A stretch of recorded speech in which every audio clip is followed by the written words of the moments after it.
Hi, my name's Amelia and this is Leland. We've helped more than 10,000 people get into the best MBA programs in the world and reach their other ambitious goals. Today, we will be deconstructing a successful Stanford GSB essay, The Notorious What Matters Most and Why, with a professional MBA admissions coach and Stanford GSB alumnus. Make sure to like and subscribe for more insider MBA tips and tricks.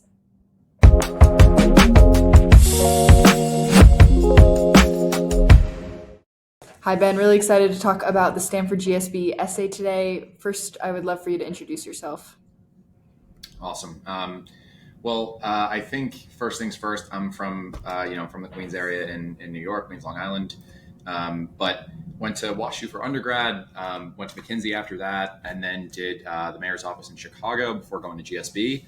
And then I've done a smattering of things since then, writing startup stuff. I'm running a chess company at the moment, but I think I've also really enjoyed a lot of the stuff we've done here at Leland with teaching this class, understanding and helping people how to write, and particularly some of these tricky, loaded essay topics that I think can ultimately be a great vehicle for self-reflection, but also are they ask a lot of tough questions and people don't necessarily know what to put in these and what really belongs. So it's nice to do this.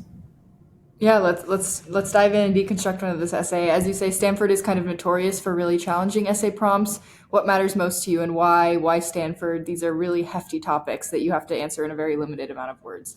So today we're going to deconstruct what matters most and why essay from a couple years ago that did get this person admitted into Stanford GSB. We've got this essay. So Ben, just to dive right in, this first paragraph, what from a high level makes this a really strong first paragraph and what could be potentially strengthened? Yeah. So this first paragraph, I think I would call a classic hook. The best thing I think that this writer does from a hook perspective in terms of describing the reader's attention is just wasting no time. So a lot of this stuff and a lot of the attention in terms of writing and analyzing writing is focused on what the words are that are there on a piece of paper. But I think what's not there is really important. This essay doesn't start with, for several years, I want to, describe all the volunteer work that I've done, and here's why volunteering. No, this is just a scene from this person's life, and we are just being dropped into their world, in a first-person point of view kind of way. And so, to that extent, I think just getting into it and talking about the emotions that were on the field at this point in time. That's the first thing I think that jumps out that goes well here. I love that. Anything that this first paragraph doesn't do that it probably should have done? I think the first paragraph does in general achieve the main things it's looking to achieve. I think in some respects, if you're looking at this with a very cynical eye and you're saying can I save some space here? Is all of this detail needed? Probably you could cut down a few of these sentences and just get to the essence of it if you were word count constrained. But I do like the detail. I like that he or she goes into both the description of the event, but then stepping back and actually reflecting on it. What are the actual, nobody cares about this specific experience per se, but what we do care about is how it, what the salience is for the actual writer. And admissions cares that you actually do extrapolate lessons from this. And in this case, the writer extrapolates a lesson that then feeds into the rest of their narrative and forms the core of it. I think a couple other things worth pointing out here too, Amelia. From a technical perspective, less about style. He or she tells you right away what matters most. And I think that's really important. And right at the end of that first paragraph is a great place to nest your what matters most statement. I think it lands the plane really well for this paragraph, which is otherwise descriptive and emotional and fun, and in some ways it feels like a warm hug of an experience. So I think that's a nice touch, but you got to dovetail it with the actual goal here. What matters most to you and why is the question. And so I think answering that early on really orients the reader. Yeah, I want to highlight that in yellow because I think it's so important. If you don't answer the question, what matters most to you and why, X number one, you have to be able to answer that question clearly and leave no room for doubt to the admissions committee. Ben, I'd love us to break down a couple of these sentences and kind of piece through what makes it such a strong first paragraph. Any sentences that particularly stand out to you? Yeah, I think there's a couple. First is that last sentence. I think it's very clear and straightforward. But I like that, like, I like the simple sentence, you thought we would have won the Super Bowl. Players, parents, coaches storm the field in celebration. You can imagine everyone storming the field. Everyone's seen this in some capacity, whether it's March Madness or, the NCAA finals, or just like any game that you've been to in Little League. People can relate to this experience. They understand how excited everybody is in the moment. So I think it is descriptively dense and a good visual for everybody. I also think embedded in that is just a general self-awareness. You would have thought we won the Super Bowl. This in the same light, like, this writer understands this isn't actually the Super Bowl. This is a B team that, like, is like, it's a high school B team. It isn't particularly accomplished. They didn't win any games until this last game, so it's not like they've been having like this incredible run of a season. But it goes to show, I think, as well, and maybe this is a little bit of a meta commentary on this paragraph that you can extrapolate from a sentence like this, that it's not about writing about the most impressive thing in the world. And you don't have to have, like I always say, like, you don't have to have founded like 14 companies by the time you were 14. It's completely fine. This is the lead paragraph, the first paragraph that an admissions person reads of your most important essay, for in this person's case, their top choice program. They went with this. This is not amazing. This isn't something you might even see on a resume. It probably wouldn't even make the resume, but it is a sweet experience, and it is the thing that is the conduit from which this person derives their what matters most. Yeah, I love that point. They want to know who you are, not what you've done. That's what the resume is for. That's what the interview is for. That's what so many other aspects of your application are for. This is all about who you are. And I also want to point out that last sentence is so strong, but I think one of the reasons why it's so strong is the preceding sentence, which is, for me, the satisfaction I felt wasn't the result of the numbers on the scoreboard, but the end of a long, gradual, and challenging process of developing the skills and work ethic of each player. I think that kind of helps lead the AdCom to the conclusion of why that matters most to him. And it's really important not to leave important gaps in your narrative, because they will be filled by someone that doesn't know your narrative. Ben, any other like last minute high level thoughts on this first paragraph? No, and I think you bring up a great point, but the point that maybe even layers on top of that is anyone can have a favorite sentence from this paragraph. And what makes a great paragraph is that every sentence does work. There is no wasted fluff here. You are describing the moment, you're talking about why the moment mattered to you, and then you are articulating the actual mattering in that final sentence. I love that. Let's move on to the second paragraph. Sure. Again, kind of high level, good things, bad things. Yeah. So I think with a paragraph like this, the first thing to remember, maybe just a yellow, like kind of like a yellow card that goes up, is this isn't about necessarily the writer per se directly. They are a passive observer here. The TLDR of this paragraph is basically their family took in a kid or a teenager who was struggling life-wise, and his mom or her mom turned this kid's life around in a meaningful way. And so to the writer, that was a real his or her mother was a real role model in empowerment, and showed what it would take to take somebody from a troubled state to, hey, they're actually able to pave their own way and become an all-state runner, graduate college, do all these things that people do who are trying to move forward in their life. So I think to that end, the yellow card goes up, but I think this paragraph is short and sweet enough where, and honest enough, where the person who's writing this is like, hey, this was actually the first time I saw this take place. I saw it firsthand. I wasn't equipped. I was just a kid myself to actually be the agent of change. But I was able to be I was able to be a fly on the wall. And here's why this experience mattered to me. Here's what I took away from it. I think to that end, if you have an experience that feels or has the vibe that this does, I think it's totally writable. Yeah, for sure. You make an important point on that passive piece. Of course, each essay is so hyper personalized to each individual, but generally, would you recommend erring away from passive observation experiences and focusing on things that you were more of a proactive participant?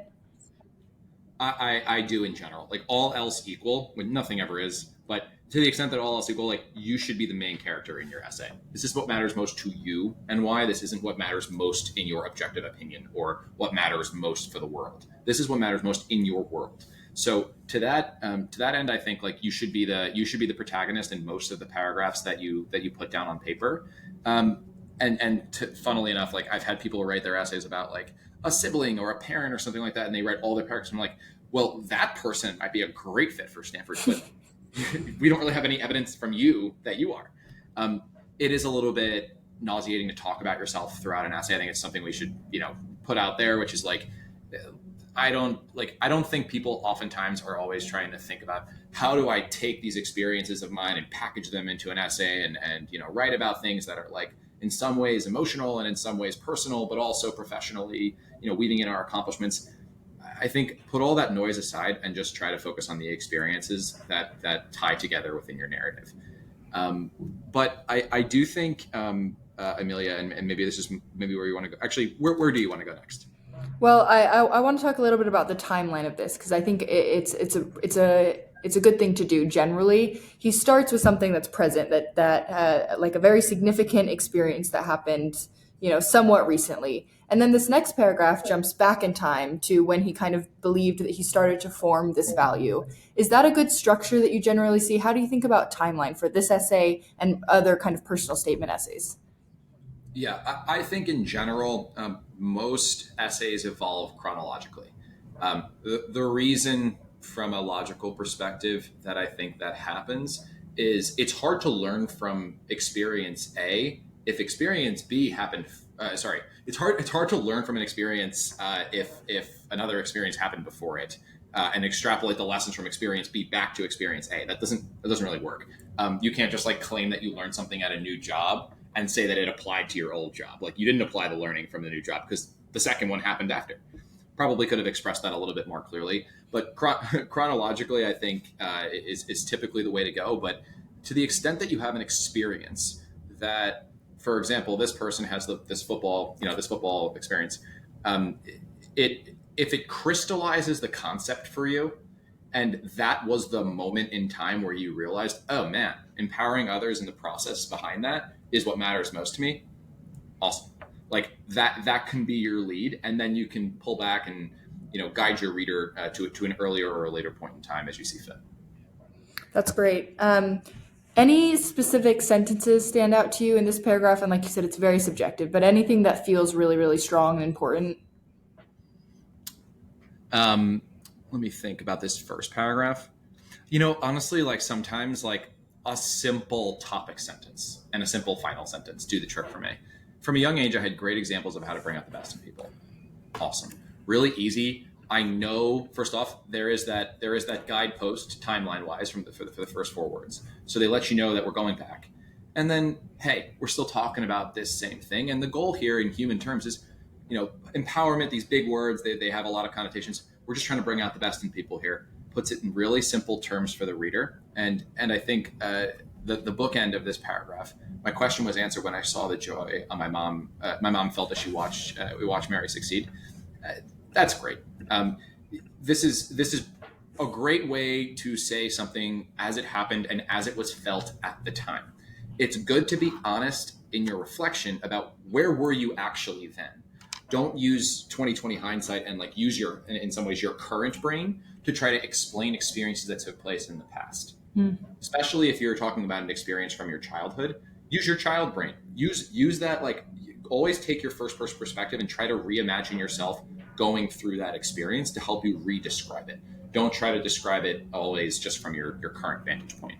And in this case, the person was like, you know what? The evidence that this was impactful, I could see it on my mom's face. I obviously could see it in this person's life, but for the writer, it was the joy that the mom felt that resonated with him. That's so important. I think it's so easy to put a nice little glaze of who I am now on all of this essay. But the most powerful essays that I've read come from being led through each aspect of this person's life. What brought them to where they are today, and how did they feel in that moment? Because that's how you see the growth, is understanding where someone was and where someone is now. And so when you frame it by where you were, it's much easier to see that growth.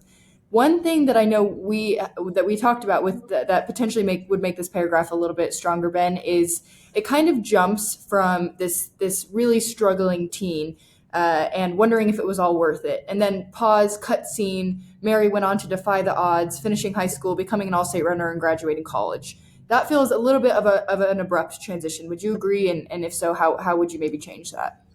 Yeah. So again, word count is part of this. So I think if we're going to be maximally forgiving to the writer, we go, hey, we can't describe everything. No worries. Maybe we'll talk about this later. But thanks for talking about the experience and then the resonance and the impact that it had on you. That's great. But if we're being maximally cynical, we could say, this seemed to just happen by some sort of voodoo magic. Like, did the mom like have some special tricks up her sleeve that made this happen? Like, what did this person actually do to empower, a struggling teenager trying to make their way in life? And I guess just there's a black box there. And you can be sure that schools who have access to your essays and read your essays before their application, I'm thinking like top of mind is HBS, they're going to ask you, okay, how did this happen? What was the experience like? What did your mom do specifically? Why was that the choice? Were there other options? Like, who knows? They can pry into that gap. So anytime in your application, you feel yourself at least noticing an omission of yours, consider that a possible interview question and have and this is where like you only should put honest things in your essay, because like if there really is a black box there and you really don't know, you're going to look pretty bad if you get asked a question you can't talk about your own experiences that you wrote about in your personal essays. So I think that matters a lot. But stepping all the way back outside your essay, as a writer, be cognizant of what you are including and what you are not including, and go through those trade-offs in your head. Actually ask yourself consciously, would it make sense to describe why or how this change took place? Like, sometimes it's good to describe the inputs to the machine and the outputs of the machine, but sometimes it's more interesting to talk about the actual algorithm, the actual gears in the machine. So depending on what you're going for, just know what choices you're making. I love that. I think that's all that needs to be said about this paragraph, and I want to double down on the point of being authentic. So important that every single piece of your essay is authentic to you and your story. Cool. Moving into this third paragraph, we're kind of accelerating. The snowball is snowballing. High level once again. What are some things that this person did well and maybe not so well? Yeah, and actually, I just wanted to say one last thing, which is just like on that last piece, just in terms of authenticity, and I read essays too much probably on this, from this, at least in this one particular essay especially. Like, you can sense it when someone's full of it. You can just sense it, and it's not particularly hard to detect. And people think that they're clever. They're not. You're not, and you should just write about your life. And if you're trying to project someone else's life or something else, it's just going to be seen straight through. These are professionals that are looking at these essays. This is what they do for a living. So just remember that, and also remember that, like, if you're making a soup, like, one of the everyone wants to talk about the stuff that goes in the soup, the vegetables, the chicken, whatever. You know what's really underrated? The broth. Really, really, really, really matters. Authenticity is the broth of this essay. If you don't have it, your essay is going to taste like crap. Doesn't matter. So, okay. That point It's a great covered. analogy. I'm going to use that. It's not trademarked still, so I'll point. This next paragraph, again, like, my ability to bring out the best in others has been tested and expanded. This paragraph is interesting in that it's actually two examples kind of wrapped in one. It's sort of he or she was basically talking about like being on a particular team and the actual. Sorry, let me see if I'm seeing this right. Yeah, we're perfect. one paragraph up. I experienced empowerment. Exactly. So I think understanding that experiencing power from different perspectives, playing collegiate lacrosse, like, this is this person's experience being empowered first and foremost on their team. So they go from passively observing it in their house as a kid to, hey, like, I actually know what it feels like when someone brings out the best in myself. That's a really cool. I think that's a really cool like thing to do in your essay, is like, oh, I'm actually understanding this experience. Or an analog is like, I saw the effects in my hometown. I saw the effects in my immediate neighborhood, in my immediate community. That's great. And then in the second part of this paragraph, thanks to him, thanks to his influence, I ended up having a great season. Awesome. I thought of Jake off when I was captain of the team 3 years later. Okay, interesting, new experience. Took every opportunity to encourage and build the players up, instilling confidence, deserve praise. I think now you see this person has evolved into the captain, and now for the first time is that agent of change. And even though it's just on a team, maybe in college, that is totally fair game for your essays. Anything is really, but it's a transition and an evolution of the what matters most statement from passive to active, and I think that's a meaningful one. So this is really one paragraph, but it's two examples, and I think to that end, it's again quite dense in a good way. But notice again, like it's so simply put. Like there's no complicated. Encouraged is like the hardest word to read in this entire paragraph. But I think the evolution of the what matters most statement is the most important piece. I love that. And logically that makes that makes a lot of sense, this progression, right? I mean, how did I learn empowerment? Well, it was through observation of the people around me, in this case, this person's mom. Next paragraph, I then experienced empowerment firsthand. Second part of this paragraph, now I'm actually doing the empowering. I think that makes a lot of sense, and also shows the adcom or whoever is reading this person not only was able to recognize the strength in someone else, but then had the power and the confidence and whatever else was needed to actually go and do that themselves, which is so hard, especially for Stanford, which is looking for initiators. They want people who can actually make a change. And I think it's a really powerful narrative saying, I noticed this trait and then I was actually able to replicate it myself. Anything that could be improved with this paragraph? Like you, I think it's a really strong paragraph, but yeah, anything? Really solid. Same thought. To the one before, which is just like still feels, and I think all the examples in this essay do feel a little bit like they're missing the mechanism of change. They're missing how the change took place. So since many of them are rooting for me to fail, caused me to play timidly, our captain invested real time and energy to make me better and encourage me to play aggressively. Other than encouraging aggressive play, there isn't really any other evidence as to the how behind how he went from a timid player to an aggressive player. Basically, someone told him to be more aggressive. Again, if I were interviewing this person, I'd be like, drop me into like the team room after a game. Like, what does that sound like? What does that look like? So it does beg that question, but otherwise, yeah, I think it's a strong paragraph. Awesome. Let's move on to the second to last paragraph. This one, he's talking about his ability to empower others and how he's developing this. High level, this first part, what do you like about it? Yeah, high level. Again, good topic sentence. I think I think we've clearly moved forward in time. We're in a professional setting now, which I think is good. I don't really have a preference. I don't think it really matters whether your essay is more personal or professional leaning, but a mix is typically a good thing. It would be a little bit too resume feel if it was all just professional stuff and you had no humanity to you. Your personal, like you bring anything from your personal life into the essay. But I also think it's nice to nest a professional experience in there. But that's just a superficial layer. I think what's really happening here that matters is while the end of the last paragraph was this person being an agent of change in a small way, this entire paragraph is really about this person's evolution to being an agent of change in a large way.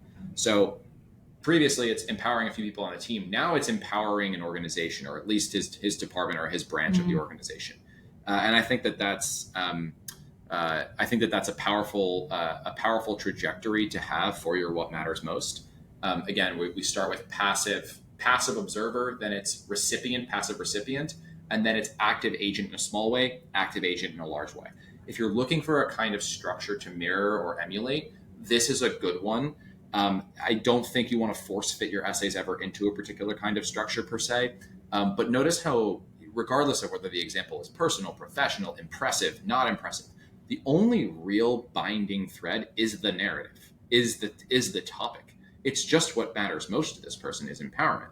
And so you see this person empowering people or being empowered in various contexts. It's actually the only commonality between these experiences, which otherwise are pretty disparate, but frankly flow really well, in my opinion, even if you don't find any of the examples particularly interesting. I think that this is a good example of a paragraph that, while you know what, it might not jump off the page in terms of its content, really, really does the job. You've kind of pointed out these topic sentences, which, as mentioned, are pretty explicit. They're not leaving any room they're not leaving any room for imagination. It's very crisp. Since college, my ability to bring the best in others has been tested and expanded. Last one, I experienced empowerment. First one, I had great examples of how to bring out the best in people. They're not very artful sentences in a way, but they do the job. is there anything to trying to be a little bit more creative, or is this a really good example of how not to be creative and it's more just about telling your story very clearly on the page without overthinking it? Everyone imagines writing is some sort of like hyper creative exercise, which begins with an apple hitting you in the head and some sort of inspirational strike, and then it ends with a burst of energy and total brilliance that hits the page, and every word that lands perfectly. That is not it at all. My hunch is this writer 11, 12, 13, 14 drafts. And frankly, this essay, the more I'm exposed to it, the more I think it's almost like a great outline come to life. Mm. And when you look at those topic sentences, you could imagine somebody sitting with a Word document that has that, like, the blinking cursor on it with no words, and then going, you know what? Okay.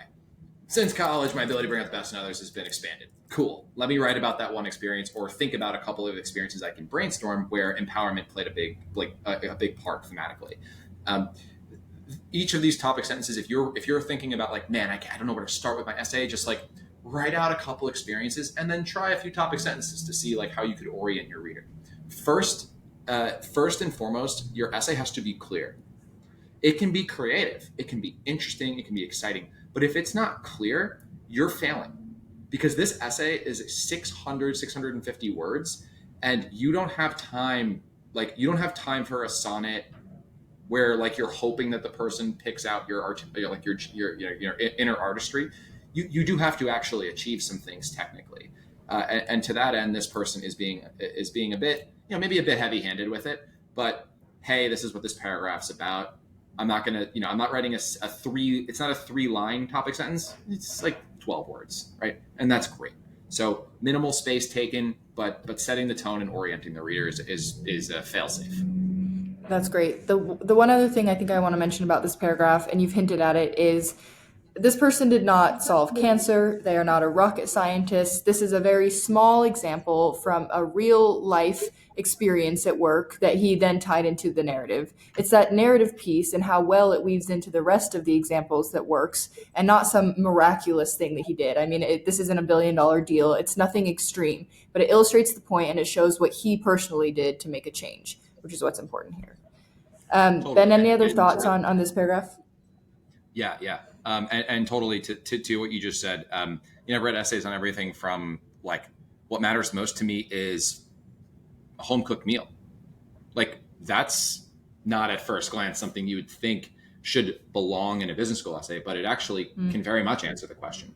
What matters most to me is resilience. That's a character trait, right? That's not even, like, empowerment is more of a process you observe over time. You see people, they get better, they have skills, or they become more, assured of themselves, all those types of things. But what matters most to you can be a whole range of different stuff. And it's really just about your story, and how you move through life. And I think, like, what do you care about? Why do you care about it? Just go back to that consistently as you try to develop your thesis. That's so good. Okay, wrapping it up with I think a paragraph that a lot of people struggle with. How do I close this out? What do you like about this last paragraph? Yeah, I mean, this paragraph is kind of like a warm fuzzy hug, to nicely pair with the hugs at the beginning of the paragraph. Birth of your first child, obviously, like, not everyone can relate to that per se, who's applying, especially those maybe who might be deferred candidates. But I think in general, just look at this final paragraph as, how can I point towards the future? How can I say, all this stuff that I've done so far, that's awesome, but know that I'm going to carry it forward. And in some respects, pointing forward is a great thing to do as you tee up your YGSB essay, which is going to be the essay that follows, and is all about really the how you're going to take everything you care about and your passions and your work and channel it through GSB and beyond, to make something. So I think in that context, I think the writer does well to succinctly just, hey, I'm gonna move this forward in my community, and I hope to do the same, for every organization that I'm part of and that I touch. Yeah, that's so great. I also love that he, in that first sentence, he says, "My desire to bring the best in others, in people, reached a new level." I think that continues to show this kind of growth that we've seen, as you pointed out, in each perspective, in each experience he presents. He kind of plays a different role, and in this last paragraph, he's taking us to a new height, a new level, quite quite literally. And I think that's important for the GSB, for any adcom to look at this and see, if we let him in and he continues on this trajectory, he's just going to go up and up and up and up and up. And I think a lot of adcoms want to see that like promise of an upward trajectory, and he does a really good job of proving that to the greatest extent that he can. Well, Go ahead. no, I was saying totally, and I love the like. I also, now that I think about it, like we talk about team organization, individual team organization. We like that is growing in terms of scale, and then the writer just goes, actually, whoa, whoa, whoa. You know what? You know what an even bigger scale than helping an organization is? Raising a child. So kind of just like benchmarking, you mean like, you know what, I've reached a new level, and it doesn't necessarily look like a big organization, but maybe we start back at that individual level again. So I think it's a nice refresh. Yeah.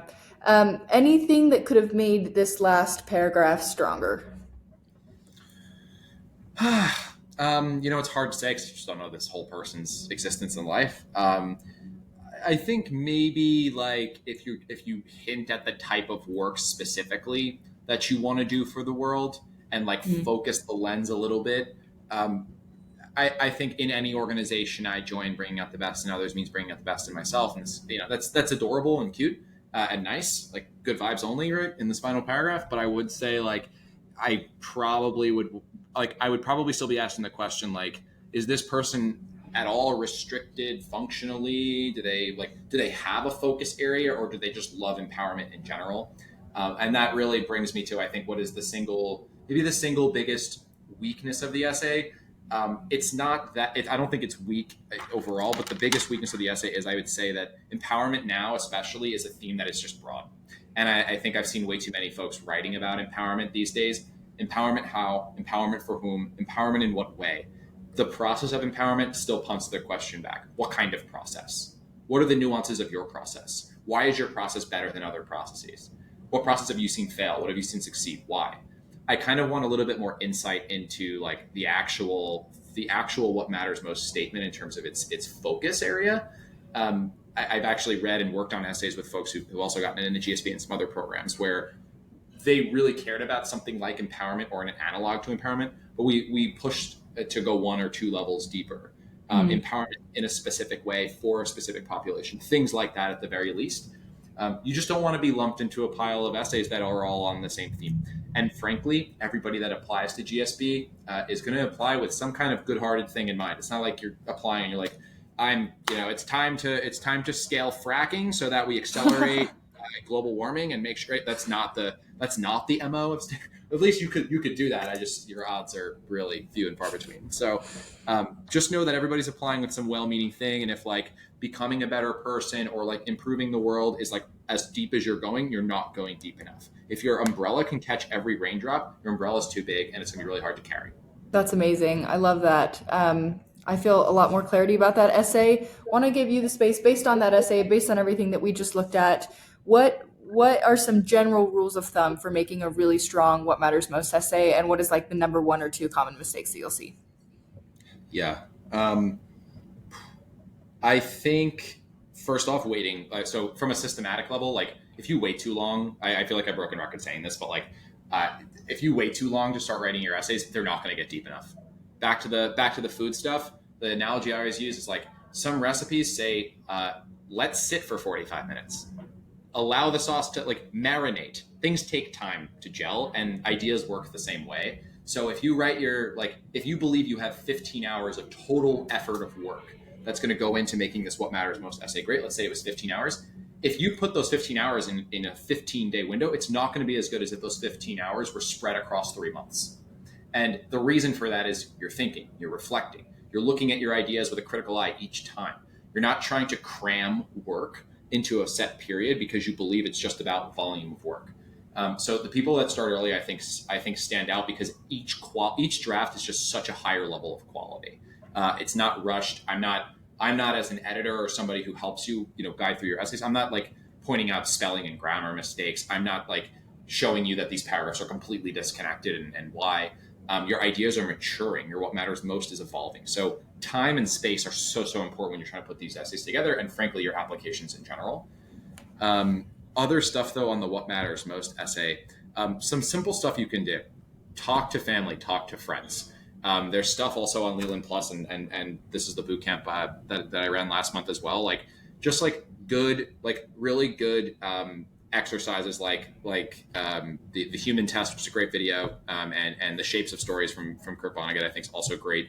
Understand that a lot of stories and themes can be organized in various ways, but that all of the details that you want to put in them can be relevant. Most people, when they're writing this essay, they are the ones drawing boxes in their head as to what they can include, or here's how the essay has to sound, or here are the types of things that you talk about and can't talk about. From the essays I've read, almost any way you want to write this essay is eligible, and almost any content that you want to include is eligible. And when I say almost any content is eligible, I mean literally everything from things that might sound illegal all the way to things that are extremely personal and downright embarrassing. I've seen plenty of great essays, and frankly, one of the essays I was referencing earlier has one of the most cringeworthy moments I've ever read on paper embedded in it. In short, start early, get drafting, understand quality goes into your drafts, and don't put boxes around yourself when you are writing, and understand that it's an iterative process, not an inspiration process. The one thing I might add to that is get help. I mean, someone like Ben is so helpful and just helping you think through. You are so biased and it's so easy to get lost in your own story. Having someone even just ask you questions and challenge you on certain points, I think can be really valuable. Ben, to finish this off, what's the number one mistake that you see with What Matters Most essays? Number one mistake. There's so many. I think a lot of the time people write out really powerful experiences about themselves. It can be the darkest thing you can think of, all the way to the most exciting and amazing and inspirational thing that you can think of. But they don't say why. Why does this experience matter? What's the lesson from it? Sometimes you just read a bunch of really powerful paragraphs that themselves are not actually connected. As for number one mistake, though, I think getting way too attached to your writing is one of the biggest ones. I personally threw out my first couple drafts. I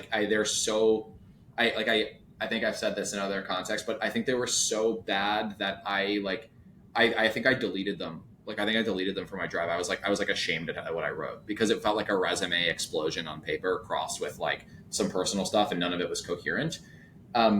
I think if I was too attached to my writing, I would have ended up with some mix of my experiences at McKinsey and the mayor's office, and some integration of policy and issues that I care about, but it would not have really tied back to me as a person. And the why was frankly missing.